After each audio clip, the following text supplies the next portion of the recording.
Warriors, mga kasisi, mga inahan, mga pinapunta sa atong pinakapaborito nga kape nga lagi guys pamati. Manay sulod. Manay sulod kay ako ang last 2 box. Nanay ni reserve.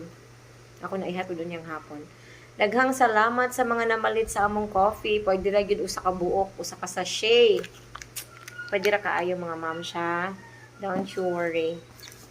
Wala gyud ako nag almost nakahurot lami magyud siya sa pamati as in.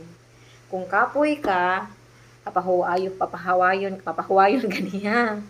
Ya kung kabalo siyang naa kay nakapahuway na ka, kumpleto kag kuan, is grabe pud ka energetic mga mams. As in lahi ra kaayo nga kape mga mamshi, non-acidic, no palpitations og dili hapdo sa tiyan bisag wala kay kaon.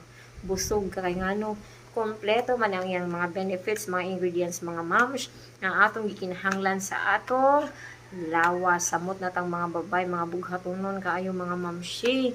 Unsa pa giarat, lami na kaayo, lamis pamati, lami ang tulog kung katulgon papahuwayon.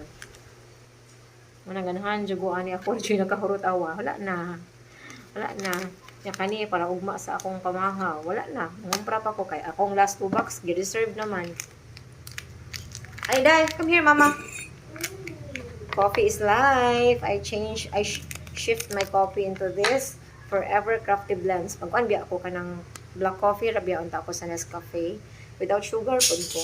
So, kani siya mga moms, sa mga nangutana, with sugar ba daw ang among coffee? No sugar added. So, pwede na sa mga taas kaayo sugar.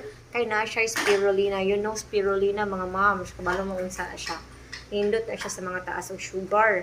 Na siya guyabano sa mga cancer warriors, sisi warriors na ko rin ha. Di ba you know, guyabano is grabe pud kaayo na kanindot. Once ma-intake nato na sa tong lawas, only real foods ang naani, dili siya artificial. Walay sagol artificial nga gibutang sa among Forever Living coffee. Forever Living pa imuha nga di magyud mo artificial bisa kung saon. All natural food yun na ilahang mga produkto.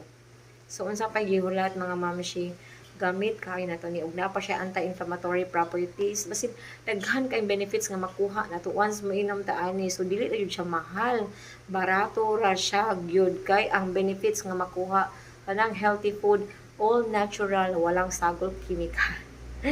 And mga pinata mga mamshi, daghan nagstorya sa gihuwat tilaw na mahal magani kayo na inyong mga milk tea diha as kay sugar kani pakaha nga. So, it's very healthy mga moms. Pwede sa mga batanon ha.